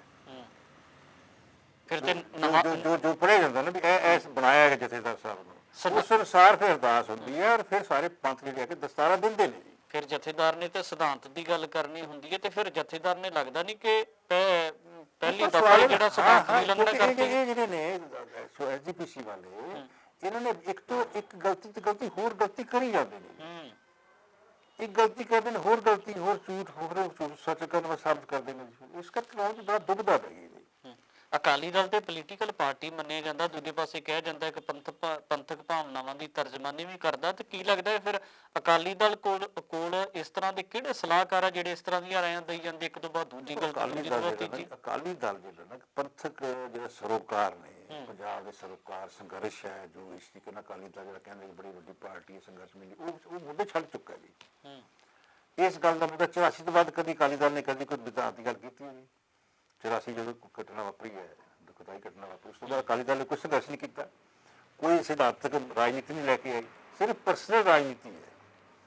ਪਾਰਟੀ ਨੂੰ ਨਿੱਜੀ ਹਿੱਤਾਂ ਲਈ ਆਪਣੇ ਸਾਰੇ ਪਰਿਵਾਰ ਵਾਸਤੇ ਵਰਤਣ ਵਾਸਤੇ ਇੱਕ ਯਤਨ ਕੀਤਾ ਗਿਆ, ਔਰ ਉਸ ਮੁਤਾਬਕ ਪੰਥ ਨਹੀਂ। ਇਸ ਕਰਕੇ ਸਾਰੀ ਪੰਥਕ ਸਾਰੀ ਧਾਰਾ ਨੇ ਉਹ ਸਾਰੀਆਂ ਅਕਾਲੀ ਦਲ ਤੋਂ ਬਾਹਰ ਲੜਦੀਆਂ ਹੋਈਆਂ ਨੇ, ਚਾਹੇ ਉਹ ਹਵਾਰਾ ਸਾਹਿਬ ਲੜਦੇ ਨੇ, ਚਾਹੇ ਉਹ ਚੱਬਾ ਕਾਨਫਰੰਸ ਹੁੰਦੀ ਹੈ, ਉਸ ਤੋਂ ਬਾਅਦ ਸਾਰੀ ਸੰਘਰਸ਼ ਹੁੰਦੀ ਹੈ, ਜਿਹੜੇ ਸਾਡੇ ਮਤਲਬ ਹੋਰ ਪਾਰਟੀਆਂ ਚ ਦਲ ਖਾਲਸਾ ਨੇ ਜਾਂ ਦੂਜੀਆਂ ਪਾਰਟੀਆਂ ਨੇ, ਮਾਨ ਨੇ, ਜਿਹੜੇ ਸੰਘਰਸ਼ ਨੇ ਮੁੱਦੇ ਤਾਂ ਉਹ ਲੋਕ ਲੈ ਕੇ ਆ ਰਹੇ ਨੇ ਜੀ। ਇਹਨਾਂ ਦਾ ਸਿਰਫ ਕੀ ਹੈ ਕਿ ਨਾ ਕੋਈ ਨੰਬਰ ਦੇ ਨਾਲ ਨੰਬਰ ਵੀ ਨਾ ਹੋਣ ਕੇ ਕੁਆਲਿਟੀ ਹੈ ਨਹੀਂ, ਨੰਬਰਸ ਕਰਕੇ ਸਾਰਾ ਇਸਤੇਮਾਲ ਕਰਦੇ ਨੇ ਜੀ। ਐਜੀਪੀਸੀ ਨੂੰ ਤੇ ਸਾਰੀ ਕਮੇਟੀ ਨੂੰ ਸਾਰਾ ਕਰਦੇ ਨੇ, ਆਪਣੀ ਮਰਜ਼ੀ ਨਾਲ ਪ੍ਰਧਾਨ ਚੁਣ ਲੈਂਦੇ, ਮਰਜ਼ੀ ਨਾਲ ਚੁਣ ਲੈਂਦੇ ਨੇ। ਸੋ ਇਹ ਸਾਰਾ ਹੁਣ ਸਮਾਂ ਬਦਲ ਗਿਆ ਜੀ। ਪ੍ਰਕਾਸ਼ ਸਿੰਘ ਬਾਦਲ ਵੇਲੇ ਕੁਛ ਇਸ ਤਰ੍ਹਾਂ ਸਥਿਤੀ ਸੀਗੀ ਕਿ ਉਹ ਲੀਡਰ ਵੱਡੇ ਸੀਗੇ, ਉਹ ਕੁਝ ਨਾ ਕੁਛ ਸੀਗਾ, ਉਹ ਸ਼ਕਤੀਸ਼ਾਲੀ ਵੀ ਸੀਗੇ, ਪ੍ਰਧਾਨ ਪ੍ਰਧਾਨ ਵੀ ਰਿਹਾ ਸੀ, ਮੁੱਖ ਮੰਤਰੀ ਵੀ ਰਿਹਾ ਸੀਗਾ, ਸਾਰਾ ਠੀਕ ਸੀ ਨਾ ਜੀ। ਅੱਜ ਉਹ ਸਥਿਤੀ ਬਦਲ ਗਈ ਜੀ, ਮਨਮਰਜ਼ੀ ਦੇ ਨਾਲ ਹੁਣ ਸੁਖਬੀਰ ਬਾਦਲ ਜਿਹੜੇ ਨੇ ਉਹ ਉਸ ਮੁਤਾਬਕ ਚੱਲਣਾ ਚਾਹੁੰਦੇ ਨੇ, ਪਰ ਹੁਣ ਨਹੀਂ ਚੱਲ ਸਕਦੇ ਜੀ। ਮੇਰੇ ਮੁਤਾਬਕ ਕੀ ਹੈ ਕਿ ਜਿਹੜੀ ਹੁਣ ਇਹ ਜਿਹੜੀ ਪਰਮਨੈਂਟ ਕਮੇਟੀ ਜਾਂ ਜੋ ਅਯਾਲੀ ਸਾਹਿਬ ਜੋ ਜਿਹੜੇ ਸੀ ਬਲਾਲ ਸਾਹਿਬ ਨੂੰ ਭਰਤੀ ਕਰਨਗੇ, ਜਿਹੜਾ ਅਕਾਲੀ ਦਲ 'ਚ ਜਿਹੜੀ ਸਭ ਤੋਂ ਹੋਰ ਦੂਜੀ ਗੱਲ ਡਿਵੈਲਪਮੈਂਟ ਹੋਈ ਹੈ ਤੀਸਰੀ, ਕਿ ਕਦੇ ਵੀ ਅਕਾਲੀ ਦਲ ਦੀ ਜਥੇਬੰਦੀ ਹੈ ਨਾ ਜੀ, ਉਹ ਕਦੇ ਦਫਾੜ ਨਹੀਂ ਹੋਈ, ਵਿਰੋਧ ਨਹੀਂ ਹੋਇਆ। ਇਹ ਪਹਿਲੀ ਵਾਰੀ ਹੋਇਆ ਜੀ। ਇਸ ਕਰਕੇ ਜਿਹੜੀ ਅਕਾਲੀ ਦਲ ਦੀ ਪ੍ਰਧਾਨਗੀ ਜਾਂ ਜਿਹੜੇ ਲੋਕ ਆਗੂ ਨੇ ਨਾ ਜੀ, ਇਸ ਕਰਕੇ ਚਲੋ ਜਿਹੜੀ ਜਥੇਬੰਦੀ ਦਾ ਮਨਮਰਜ਼ੀ ਕਰਾਂਗੇ ਨਾ, ਜੋ ਜਥੇਬੰਦੀ ਕਰੇਗੀ। ਹੁਣ ਇਹ ਪਹਿਲੀ ਵਾਰੀ ਹੋਇਆ ਹੈ। ਦੇਖੋ ਸ਼੍ਰੀ ਜਗੀਰ ਕੌਰ ਵੇਲੇ ਵੀ ਜਥੇਬੰਦੀ ਉਹਨਾਂ ਸਰਕਾਰ ਕੀਤੀ, ਜੋ ਮੰਨਿਆ ਧਾਮੀ ਸਾਹਿਬ ਮੰਨਿਆ, ਤੇ ਗਲਤ ਸੀ ਕਿਸ ਤਰੀਕੇ ਨਾਲ। ਹੁਣ ਜਥੇਬੰਦੀ ਜਿਹੜੀ ਦਫਾੜ ਹੋ ਗਈ, ਦਫਾੜ ਨੂੰ ਟੁੱਟੀ ਗਈ। ਹੁਣ ਜਥੇਬੰਦੀ ਜੀਠੀਆ ਹੋਰ 5-6 ਵੱਡੇ ਲੀਡਰ ਜਿਹੜੇ ਨੇ ਉਹ ਸਾਰੇ ਵੱਖ ਹੋ ਗਏ ਨੇ, ਗੁਰਬੀਰ ਸਿੰਘ ਲੌਂਗੋਵਾਲ ਵੱਖ ਹੋ ਗਏ, ਗਰਾਊਂਡ ਦਾ ਢਾਂਚਾ ਭੰਗ ਹੋ ਗਿਆ, ਢਾਂਚਾ ਭੰਗ ਹੋ ਰਿਹਾ ਜੀ। ਕਿਉਂਕਿ ਕੋਈ ਲੋਕ ਜਿਹੜਾ ਨਾ ਜੀ, ਸਿੱਖ ਪੰਥ ਇਹੋ ਜਿਹਾ ਤਰੀਕਾ ਹੈ ਜਥੇਦਾਰ ਸਾਹਿਬ ਨੂੰ ਬਦਲਣ ਦਾ, ਫਰਕ ਕਰਨ ਦਾ, ਇਹ ਤਰੀਕਾ ਪੰਥ ਨੇ ਪ੍ਰਵਾਨ ਨਹੀਂ ਕੀਤਾ ਜੀ, ਗਲਤ ਕੀਤਾ। ਕਦੇ ਉਹ ਸਮਾਂ ਹੁੰਦਾ ਸੀ ਜਦੋਂ ਕਿਸੇ ਵੀ ਪਾਰਟੀ ਦੇ ਨਾਲੋਂ ਜਾਂ ਅਕਾਲੀ ਦਲ ਦੇ ਨਾਲੋਂ ਮੁੱਖ ਤੌਰ ਤੇ ਕੋਈ ਵਰਕਰ ਟੁੱਟਦਾ ਸੀ, ਦੂਜੀ ਪਾਰਟੀ ਦੇ ਨਾਲ ਜਾ ਕੇ ਜੁੜਦਾ ਸੀ, ਤੇ ਫਿਕਰਮੰਦੀ ਉਹਨਾਂ ਦੇ ਵਿੱਚ ਹੋਣੀ ਸ਼ੁਰੂ ਹੋ ਜਾਂਦੀ ਸੀ। ਕੀ ਲੱਗਦਾ ਕਿ ਲਗਾਤਾਰ ਅਸਤੀਫਿਆਂ ਦੀ ਝੜੀ ਲੱਗਣ ਤੋਂ ਬਾਅਦ ਜਥੇਦਾਰਾਂ ਦੇ ਲਾਉਣ ਨੂੰ ਇਤਰਾਜ਼ ਦੇ ਵਿੱਚ ਇਸੇ ਦੇ ਤਹਿਤ ਬਹੁਤ ਸਾਰੇ ਲੀਡਰ ਆ ਜਿਹੜੇ ਪਾਰਟੀ ਤੋਂ ਅਸਤੀਫੇ ਦੇ ਕੇ ਆਪਣੇ ਘਰਾਂ ਦੇ ਵਿੱਚ ਬੈਠ ਗਏ ਨੇ? ਅਕਾਲੀ ਦਲ ਨੂੰ ਇਹ ਮਹਿਸੂਸ ਕਿਉਂ ਨਹੀਂ ਹੋ ਰਿਹਾ ਕਿ ਸਾਡੀ ਪਾਰਟੀ ਦਾ ਨੁਕਸਾਨ ਹੋ ਰਿਹਾ?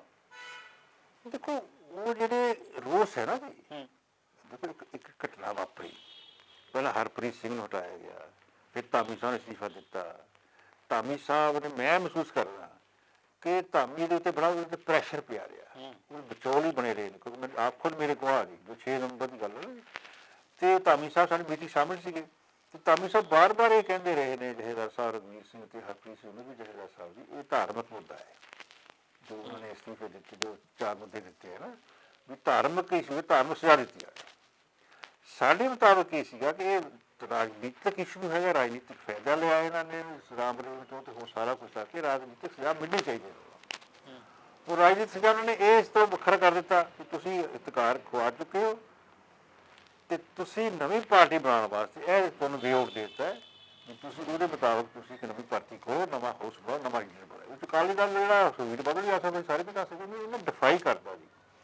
ਜਿਹੜੀ ਗੱਲ ਤੁਸੀਂ ਕਰਦੇ ਹੋ ਉਹ ਇਹ ਸੀ ਕਿ ਅੱਜ ਤੱਕ ਲੀਡਰਸ਼ਿਪ ਨੂੰ ਇਹਨਾਂ ਨੇ ਵਰਤਦੇ ਰਹੇ ਨੇ, ਅੱਜ ਪਹਿਲੀ ਵਾਰੀ ਹੋਇਆ ਕਿ ਇੱਕ ਪਾਰਟੀ ਟੁੱਟ ਗਈ ਹੈ ਜੀ, ਬੜੇ ਆਗੂ ਪਾਸੇ ਹੋ ਗਏ ਨੇ, ਉਹਨਾਂ ਨੇ ਇਸ ਨੂੰ ਡਿਸੋਸ਼ੀਏਟ ਕਰ ਲਿਆ, ਇਸ ਜੋ ਉਹਨਾਂ ਨੇ ਕੀਤਾ ਜਥੇਦਾਰ ਨੂੰ ਕੀਤਾ, ਨਿਯੁਕਤ ਕੀਤਾ, ਹਟਾਇਆ, ਨਿਯੁਕਤ ਕੀਤਾ, ਇਸ ਪ੍ਰੋਸੀਜਰ ਤੋਂ ਉਹਨਾਂ ਨੇ ਨਿਯੁਕਤ ਕੀਤਾ, ਕੀ ਕਹਿ ਸਕਦੇ ਆ, ਉਲੰਘਣ ਕੀਤਾ ਇਹਨਾਂ ਨੇ ਸਾਰੇ ਮਰਿਆਦਾ, ਇਸ ਕਰਕੇ ਲੋਕ ਟੁੱਟ ਗਈ ਪਾਰਟੀ। ਹੁਣ ਇਹ ਦੂਜਾ ਮੈਂ ਮਹਿਸੂਸ ਕਰਦਾ ਕਿ ਜੇਕਰ ਸੁਖਬੀਰ ਸਿੰਘ ਬਾਦਲ ਇਸ ਤਰੀਕੇ ਨਾਲ ਫਿਰ ਜਿੱਦ ਛੱਡਦਾ ਨਹੀਂ ਹੈਗਾ ਤਾਂ ਇਹ ਸਾਰੇ ਪਾਰਟੀ ਨਵੀਂ ਪਾਰਟੀ ਬਣੇਗੀ ਅਕਾਲ ਤਖਤ ਸਾਹਿਬ ਦੇ ਭਾਵੇਂ ਉਹ ਨਵੀਂ ਪਾਰਟੀ ਦੇਖੋ ਉਹਨਾਂ ਨੇ 18 ਤਰੀਕ ਨੂੰ ਕਰ ਦਿੱਤਾ ਚੋਣ ਕਰਨੀ ਦੀ ਮੈਂਬਰ ਚ ਪਾਣੀ ਹੈ। ਹੁਣ ਇਹ ਮੈਨੂੰ ਲੱਗਦਾ ਵੀ ਇਹ ਸਾਰੇ ਜਿਹੜੇ ਆਗੂ ਨੇ ਜਦੋਂ ਮਾਹੌਲ ਬਣ ਗਿਆ ਤੇ ਉਸ ਪਾਰਟੀ ਚਲੀ ਜਾਏਗੀ ਜਿਹੜੀ ਮੁੱਖ ਧਾਰਾ ਅਕਾਲੀ ਦਲ ਦੀ ਉਹ ਉਹਨਾਂ ਪਾਰਟੀ ਤੋਂ ਚਲੀ ਜਾਏਗੀ ਜਿਹੜੀ ਕਿ ਅਕਾਲ ਤਖਤ ਸਾਹਿਬ ਤੋਂ ਨਵੀਂ ਭਰਤੀ ਹੋਏਗੀ। ਬਹੁਤ ਸਾਰੇ ਲੋਕ ਇਸ ਗੱਲ ਤੇ ਬਜੇਦ ਹੁੰਦੇ, ਉਹ ਆਪਣੇ ਅਹੁਦੇ ਤਿਆਗਣ ਵਾਸਤੇ ਤਿਆਰ ਨਹੀਂ ਹੁੰਦੇ ਤੇ ਇਸੇ ਤਰ੍ਹਾਂ ਸੁਖਬੀਰ ਸਿੰਘ ਬਾਦਲ ਨਜ਼ਰ ਆਉਂਦੇ ਨੇ ਕਿ ਉਹ ਬਜੇਦ ਨੇ। ਉਹ ਇੱਥੋਂ ਤੱਕ ਵੀ ਕਹਿ ਦਿੰਦੇ ਨੇ ਕਿ ਜਦੋਂ 2 ਦਸੰਬਰ ਨੂੰ ਸਜ਼ਾ ਹੁੰਦੀ ਮੈਂ ਪ੍ਰਵਾਨ ਕਰਦਾ ਤੇ ਉਸ ਤੋਂ ਬਾਅਦ ਮਾਕੀ ਮੇਲੇ ਤੇ ਕਹਿੰਦੇ ਨੇ ਕਿ ਮੈਂ ਬਸ ਮਸਲਾ ਨਿਪਟਾਉਣ ਦਾ ਮਾਰਾ ਇਹ ਗੱਲਾਂ ਕਹੀਆਂ। ਤੇ ਕੀ ਲੱਗਦਾ ਕਿ ਜਿਹੜੇ ਸੁਖਬੀਰ ਦੇ ਸੱਜੇ ਖੱਬੇ ਸਲਾਹਕਾਰ ਆ ਜਾਂ ਨੇੜੇ ਰਹਿਣ ਵਾਲੇ ਉਹਨਾਂ ਨੂੰ ਇਹ ਚੀਜ਼ਾਂ ਮਹਿਸੂਸ ਕਿਉਂ ਨਹੀਂ ਹੋ ਰਹੀਆਂ? ਨਹੀਂ ਜੀ ਉਹਨਾਂ ਨੇ ਇੱਕ ਗੱਲ ਤਾਂ ਧਾਰਨਾ ਕਰ ਲਈ ਹੈ, ਮੇਰੀ ਇਨਫੋਰਮੇਸ਼ਨ ਹੈ ਕਿ ਇਹਨਾਂ ਲੋਕਾਂ ਨੇ ਉਹਨਾਂ ਨੂੰ ਇਹ ਕਹਿ ਦਿੱਤਾ ਹੈ ਵੀ ਜੇ ਤੁਸੀਂ ਇੱਕ ਵਾਰੀ ਅਸਤੀਫਾ ਦੇ ਦਿੰਦੇ ਹੋ ਦੁਬਾਰਾ ਫਿਰ ਜੋ ਹਾਲਾਤ ਬਣੇ ਨਾ ਪ੍ਰਧਾਨ ਬਣਨੇ ਵਾਸਤੇ ਅਸਤੀਫੇ ਦੇਣ ਵਾਸਤੇ ਹਾਲਾਤ ਹੀ ਬਣੇ ਨਾ ਜੀ, ਪਹਿਲਾਂ ਮਜਬੂਰ ਹੋਇਆ ਨਹੀਂ ਉਹ। ਹੁਣ ਉਹਨੇ ਕਿਹਾ ਕਿ ਤੁਸੀਂ ਪਾਰਟੀ ਸਾਡੇ ਕੋਲ ਚਾਹੀਦੀ ਹੈ। ਹੁਣ ਉਹਨਾਂ ਨੇ ਸਾਰੇ ਸਲਾਹਕਾਰ ਮੰਨਦੇ ਨੇ, ਆਗੂ ਕਰ ਰਹੇ ਨੇ ਕਿ ਜਦੋਂ ਪਤਾ ਮੇਰੀ ਸਾਰੀ ਪਾਰਟੀ ਕੌਮ ਨੁਕਸਾਨ ਹੋ ਗਿਆ, ਕੌਮ ਮੇਰੇ ਨਾਰਾਜ਼ ਹੈ ਤੇ ਮੈਂ ਕਿਉਂ ਆਪਣੇ ਸਲਾਹਕਾਰਾਂ ਦੀ ਗੱਲ ਮੰਨਾਂ? ਗੱਲ ਮੰਨੀ ਜਾ ਸਕਦੀ ਹੈ ਨਾ, ਆਗੂ ਕਾਹਦਾ ਜੀ ਉਹ ਫਿਰ। ਹੁਣ ਦੂਸਰੀ ਗੱਲ ਇਹ ਹੈ ਕਿ ਇਸ ਲਈ ਮੈਂ ਮਹਿਸੂਸ ਕਰਦਾ ਵੀ ਉਹਨਾਂ ਕੋਲ ਸਿਰਫ ਸਿੰਬਲ ਰਹਿ ਗਿਆ ਜੀ, ਤਕੜੀ ਤੇ ਜਾਂ ਦਫ਼ਤਰ ਰਹਿ ਗਿਆ ਜੀ। ਥੱਲੇ ਗਰਾਊਂਡ ਦੀ ਸਾਰੀ ਜਿਹੜੀ ਹੈਗਾ ਸਾਰੀ ਪਾਰਟੀ ਖਿੰਡੀ ਜਾ ਰਹੀ ਹੈ। ਕਹਿੰਦੇ ਵੀ ਉਹ ਜ਼ਮੀਨ ਹੀ ਖਿੰਡ ਗਈ। ਸੋ ਉੱਥੇ ਆ ਕੇ ਨਵਾਂ ਕਾਲਜ ਬਣੇਗਾ, ਕੋਈ ਗੱਲ ਨਹੀਂ, ਯਾਨੀ ਹਰਪ੍ਰੀਤ ਸਿੰਘ ਕੰਮ ਕਰਦੇ ਨੇ ਸਾਰੇ ਜਿਹੜੇ 5 ਮੈਂਬਰੀ ਕਰੇ ਨੇ ਆ ਜੀ, ਬੜੇ ਵਧੀਆ ਬੰਦੇ ਨੇ ਸਾਰੇ, ਪਾਰਟੀ ਬਣੇਗਾ ਕੋਈ ਨਾ ਕੋਈ ਨਹੀਂ। ਤੁਸੀਂ ਵੀ ਅੱਜ ਦੇ ਸਮੇਂ ਦੇ ਦੇਖੋ ਇਸੇ ਕਰਕੇ ਫਿਰ ਜਿਹੜਾ ਅਕਾਲੀ ਦਲ ਸਵਾਰਸ ਪੰਜਾਬ ਦੇ ਇਹਨਾਂ ਨੇ ਰਿਵਾਈਵ ਕੀਤਾ। ਜੋ ਸਾਡੀ ਨਾਲ ਗੱਲਬਾਤ ਬਾਬਾ ਤਰਸੇਮ ਸਿੰਘ ਨਾਲ ਜੋ ਪਹਿਲਾਂ ਮੈਂ ਅੰਮ੍ਰਿਤਪਾਲ ਸਿੰਘ ਤੋਂ ਮਿਲਿਆ ਹੋਇਆ ਤੇ ਕਾਫੀ ਨਾਲ ਕਾਫੀ ਚਰਚਾ ਕੀਤੀ ਹੈ ਤੇ ਉਹਦੇ ਤੇ ਗੱਲ ਵੀ ਜਿਹੜਾ ਖਿਲਾਫ ਪੈ ਗਿਆ ਰਾਜਨੀਤੀ ਤਾਂ ਭਰਿਆ ਹੀ ਆਏਗਾ ਨਾ ਜੀ, ਸਪੇਸ ਤਾਂ ਭਰੀ ਜਾਏਗੀ ਨਾ ਜੀ। ਉਸ ਵਾਸਤੇ ਇਹਨਾਂ ਨੇ ਇੱਕ ਮਤਲਬ ਪਾਰਟੀ ਦਾ ਯਤਨ ਕੀਤਾ ਹੈ। ਹੁਣ ਲੋਕਾਂ ਨੂੰ ਇਹ ਵੀ ਆਪਸ਼ਨ ਹੈਗੀ ਹੈ ਵੀ ਕੀ ਅਕਾਲੀ ਦਲ ਇੱਕ ਨਵਾਂ ਰਿਵਾਈਵ ਕਰਕੇ ਉਹ ਬਣੇਗਾ ਤੇ ਇਹ ਪਾਰਟੀ ਕਿਵੇਂ ਖੜੀ ਹੋਏਗੀ। ਅਕਾਲੀ ਦਲ ਵਾਰਸ ਪੰਜਾਬ ਦੇ ਅੰਮ੍ਰਿਤਪਾਲ ਸਿੰਘ ਵੱਲੋਂ ਤੁਸੀਂ ਦਾਅਵੇਦਾਰੀ ਕਰਦੇ ਹੋ, ਕੀ ਲੱਗਦਾ ਕਿ ਇਹਨਾਂ ਪੰਥਕ ਚੁਣੌਤੀਆਂ ਦੇ ਜੂਝਣ ਵਾਸਤੇ ਜਾਂ ਭਵਿੱਖ ਦੀ ਰਣਨੀਤੀ ਕਿਸ ਤਰ੍ਹਾਂ ਦੀ ਹੋਣੀ ਚਾਹੀਦੀ ਹੈ? ਕਦੇ ਸੋਚਦੇ ਹੋ ਇਹਨਾਂ ਚੀਜ਼ਾਂ ਬਾਰੇ ਵੀ? ਸੋਚਦੇ ਬੜਾ ਕੁਛ ਹੈਗਾ ਜੀ। ਦੇਖੋ ਅੱਜ ਦੇ ਸਮੇਂ ਦੇ ਵਿੱਚ ਜੇਕਰ ਆਮ ਆਦਮੀ ਪਾਰਟੀ ਦਾ ਐਗਜ਼ੈਂਪਲ ਹੈ ਸਾਡੇ ਪੰਜਾਬ 'ਚ, ਜਦੋਂ ਮਤਲਬ ਪੰਜਾਬ ਦੇ ਲੋਕ ਮਾਨਸਿਕ ਤੌਰ ਤੇ ਭਾਵਕ ਨੇ, ਉਹਨਾਂ ਨੇ 2 ਪਾਰਟੀਆਂ ਨੂੰ ਹਟਾਉਣਾ ਸੀ ਜੀ, ਕਾਂਗਰਸ ਤੇ ਅਕਾਲੀ ਦਲ ਨੂੰ। ਉਹਨਾਂ ਨੇ ਭਾਵਕ ਤੌਰ ਤੇ ਉਹਨਾਂ ਨੇ ਆਮ ਆਦਮੀ ਪਾਰਟੀ ਨੂੰ ਬਰਨਿਸ਼ਤਾਂ ਦਿੱਤੀਆਂ ਜੀ, ਜੋ ਕੋਈ ਪਾਰਟੀ ਸਟਰਕਚਰ ਕੋਈ ਨਹੀਂ, ਜਿਹੜਾ ਕੋਈ ਇਸ ਤਰੀਕੇ ਨਾਲ ਕੋਈ ਪ੍ਰੋਗਰਾਮ ਕੋਈ ਨਹੀਂ ਦਿੱਤਾ ਨਾ ਜੀ। ਹੁਣ ਉਹ ਇਹ ਕਿਉਂ ਹੋਇਆ? ਕਿਉਂਕਿ ਬਦਲ ਨਹੀਂ ਬਣਿਆ। ਪ੍ਰਕਾਸ਼ ਸਿੰਘ ਬਾਦਲ ਦਾ ਬਦਲ ਜਿਹੜਾ ਨਾ ਜੀ, ਜਦੋਂ ਸਿਮਰਨ ਸਿੰਘ ਮਾਨ ਬਣਦਾ ਜਾਂ ਦਲ ਖਾਲਸਾ ਬਣਦਾ, ਉਹ ਬਦਲਾਅ ਉਹ ਜਿਹੜਾ ਸਿਰਫ ਸਿਮਰਨ ਸਿੰਘ ਮਾਨ ਤੱਕ ਸੀਮਿਤ, ਉਹਨਾਂ ਸੀਟ ਤੱਕ ਹੀ ਸੀਮਿਤ ਰਹਿ ਗਿਆ ਜੀ। ਹੁਣ ਪਾਰਟੀ ਨਾਲ ਕੋਈ ਹੋਰ ਕਿਹੜੇ ਐਮਐਲਏ ਕਦੀ ਨਹੀਂ ਬਣੇ ਨਹੀਂ, ਇੰਨੇ ਸਾਲ ਵਰਕੇ ਕੋਈ ਨਹੀਂ, 99 ਦੇ ਆਏ ਹੋਏ ਨੇ ਜੀ, ਤਾਂ ਫਿਰ ਵੀ ਆਪਾਂ ਕਹਿ ਸਕਦੇ 36-35 ਸਾਲ ਬਣ ਗਏ ਜੀ। ਉਹ ਸਾਰੀ ਦੇ ਵਿੱਚ ਆ ਕੇ ਜਦੋਂ ਆਪਾਂ ਵੇਖਦੇ ਹਾਂ ਕਿ ਉਹ 40 ਸਾਲ ਦੇ ਵਿੱਚ ਕੋਈ ਪਾਰਟੀ ਨਹੀਂ ਬਣਾ ਸਕੇ ਤਾਂ ਉਹਦਾ ਮਤਲਬ ਇਹ ਹੈ ਕਿ ਉਹ ਲੋਕਾਂ ਦੇ ਵਿੱਚ ਉਹਨਾਂ ਦੀ ਪ੍ਰਵਾਨਤ ਨਹੀਂ ਹੈਗੀ ਜੀ। ਉਸ ਕਰਕੇ ਆਮ ਆਦਮੀ ਪਾਰਟੀ ਸਪੋਰਟ ਮਿਲੀ ਨਾ ਜੀ। ਅੱਜ ਜਦੋਂ ਅਕਾਲੀ ਦਲ ਦੀ ਜਿਹੜੀ ਸੂਬਾਈ ਪਾਰਟੀ ਹੀ ਖਤਰੇ 'ਚ ਹੋ ਗਈ ਹੈ ਤਾਂ ਉਸ ਦੇ ਵਿੱਚ ਇੱਕ ਪੰਜਾਬ ਨੂੰ ਪੰਥ ਨੂੰ ਇੱਕ ਨਵੀਂ ਪਾਰਟੀ ਚਾਹੀਦੀ ਹੈ। ਉਹ ਚਾਹੇ ਅਕਾਲੀ ਦਲ ਵਾਰਸ ਪੰਜਾਬ ਦੇ ਬਣ ਜਾਣ, ਲੋਕਾਂ ਸਪੋਰਟ ਹੈ ਨਾ ਜੀ, ਤੇ ਜਾਂ ਅਕਾਲੀ ਦਲ ਨਵਾਂ ਸਰਵਾਈਵ ਹੋ ਜਾਏਗਾ ਜੀ। ਸੋ ਦੋਨਾਂ ਲੜਾਈ ਹੈ ਜੀ। ਦੂਜੀ ਗੱਲ ਮੈਂ ਕਹਾਂਗਾ ਕਿ ਜਿਹੜੀ ਸਿੱਖ ਰਾਜਨੀਤੀ ਹੈ ਨਾ, ਜਿਹੜੀ ਬਾਈਪੋਲਰ ਰਹੀ ਹੈ, 2 ਧਰੁਵੀ ਰਹੀ ਹੈ। ਇੱਕ ਪਾਸੇ ਸੈਕੂਲਰ ਜਿਹੜਾ ਸੱਤਾਧਾਰੀ ਜਾਂ ਜਿਹੜਾ ਮਤਲਬ ਹਿੰਦੁਸਤਾਨ ਸਿਸਟਮ ਦੇ ਵਿੱਚ ਰਹਿ ਕੇ ਕੰਮ ਕਰਦਾ ਹੈ, ਇੱਕ ਪੰਥਕ ਮੁੱਦੇ ਨੇ। ਪੰਥਕ ਮੁੱਦੇ ਵਿੱਚ ਉਹ ਚਾਹੇ ਸਿਮਰਨ ਸਿੰਘ ਮਾਨ ਕਰਦਾ, ਚਾਹੇ ਕੋਈ ਦੂਜੀ ਗੱਲ ਕਰਦੇ ਨੇ, ਉੱਥੇ ਜਾ ਕੇ ਜਿਹੜੀ ਅਕਾਲੀ ਦਲ ਵਾਰਸ ਪੰਜਾਬ ਦੇ ਆ ਕੇ ਇਸ ਵਾਸਤੇ ਅਗਰ ਗੱਲ ਕਰੇ ਤਾਂ ਮੇਰੇ ਇਹਨੂੰ ਸਪੋਰਟ ਮਿਲ ਸਕਦੀ ਹੈ। ਮਿਹਨਤ ਕਰਨੀ ਪਏਗੀ, ਮਿਹਨਤ ਦੋਨਾਂ ਨੂੰ ਕਰਨੀ ਪਏਗੀ। ਜਦੋਂ ਇੱਕ ਪਾਸੇ ਅਕਾਲੀ ਦਲ ਬਾਦਲ ਦਾ ਜਿਹੜਾ ਹੈਗਾ ਇਸ ਵਾਸਤੇ ਹਾਲਾਤ ਬਣਿਆ ਹੈ, ਇਸ ਗਲਤੀਆਂ ਕਰਕੇ ਗੁਨਾਹ ਜਿਹੜੇ ਨੇ ਕੀਤੇ ਨੇ। ਦੂਜੀ ਗੱਲ ਹੈ ਕਿ ਅਕਾਲੀ ਦਲ ਲੋਕ ਜਿਹੜੇ ਨੇ ਉਹ ਗੁਨਾਹ ਜਿਹੜੇ ਲੋਕਾਂ ਨੂੰ ਤਨਖਾਹੀਆਂ ਕਰਾਰ ਦਿੱਤਾ ਅਕਾਲੀ ਦਲ ਤੋਂ, ਭਾਵੇਂ ਉਹ ਸਜ਼ਾ ਬਖਸ਼ਦੇ ਜਾਣ ਲੇਕਿਨ ਉਹ ਕਦੀ ਮਾਫ ਨਹੀਂ ਕਰਦਾ ਪੰਥ ਜੀ।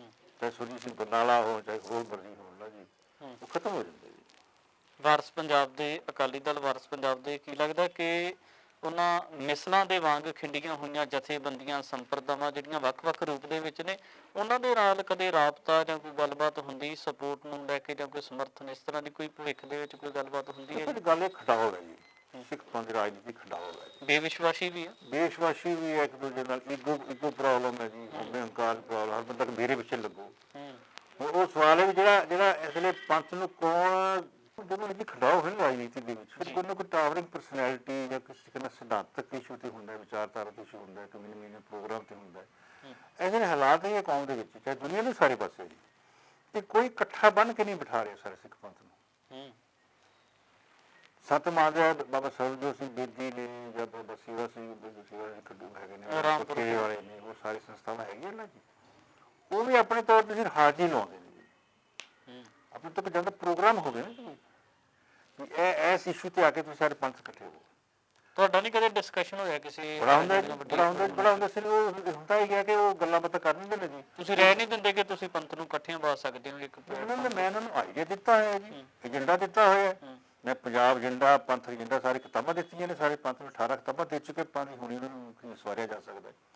ਜਦੋਂ ਗੱਲ ਕਰਦੇ ਨੇ ਜੀ ਸਾਰੇ ਹਾਂ ਤਾਂ ਹਾਂ ਕਰ ਦਿੰਦੇ, ਲੇਕਿਨ ਅੱਗੇ ਜਾ ਕੇ ਮੁੱਕਰ ਜਾਂਦੇ ਵੀ ਸਾਡੇ ਮਗਰ ਲੱਗੋ। ਹੁਣ ਸੇਮ ਚੀਜ਼ ਜਿਹੜੀ ਹੈ ਅਕਾਲੀ ਦਲ ਜਿਹੜੀ ਵਾਰਸ ਪੰਜਾਬ ਦੇ ਉੱਤੇ ਹੋ ਰਹੀ ਗੱਲ ਵੀ ਇਹ ਕਹਿੰਦੇ ਵੀ ਜੋ ਅਸੀਂ ਕੰਮ ਕਰ ਰਹੇ ਹਾਂ ਜਾਂ ਤਾਂ ਤਾਕਤ ਉਹ ਮੈਂਬਰਸ਼ਿਪ ਬਣਾ ਰਹੇ ਨੇ, ਕੌਮ ਜਿਹੜੀ ਹੈ ਤਾਕਤ ਦੇ ਦੇਵੇ ਕਿਸੇ ਨੂੰ, ਚੋਣਾਂ ਹੋਣ, ਜਿਵੇਂ ਐਚਪੀ ਚੋਣਾਂ ਹੋਣਗੀਆਂ, ਸੋ ਜਿਹੜਾ ਸਾਰਾ ਮੁੱਦਾ ਕਿ ਐਚਪੀ ਚੋਣਾਂ ਦੇ ਵਿੱਚ ਅਗਰ ਫਰਜ਼ ਕਰ ਲਓ ਇੱਕ ਮੌਕਾ ਆ ਰਿਹਾ ਹੈ ਕਿ ਸਾਰੇ ਇਕੱਠੇ ਹੋ ਕੇ ਇਹ ਪ੍ਰਕਾਸ਼ ਸਿੰਘ ਬਾਦਲ ਦੀ ਜਿਹੜੀ ਵਿਰਾਸਤ ਹੈ, ਸੁਖਬੀਰ ਬਾਦਲ ਦਾ ਦਾਤਾ, ਇਹਨਾਂ ਨੂੰ ਹਟਾਓ ਕਿਸ ਤਰੀਕੇ, ਇਹਨੂੰ ਪਾਸੇ ਕਰੋ, ਨਵੀਂ ਲੀਡਰਸ਼ਿਪ ਆਵੇ, ਨਵਾਂ ਪ੍ਰੋਗਰਾਮ ਆਵੇ, ਫਿਰ ਉਹ ਕੌਮ ਦੀ ਜਿਹੜੀ ਅਗਵਾਈ ਦਾ ਜਿਹੜਾ ਹੈਗਾ ਉਹਨੂੰ ਮਾਨਤਾ ਪ੍ਰਾਪਤ ਜਿਹੜੀ ਹੈ ਨਾ, ਉਹ ਐਚਪੀ ਸਿਲੈਕਸ਼ਨ ਮਿਲ ਜਾਏਗੀ। ਸਤਾਈ ਦੂਰ ਹੈ ਨਾ ਜੀ।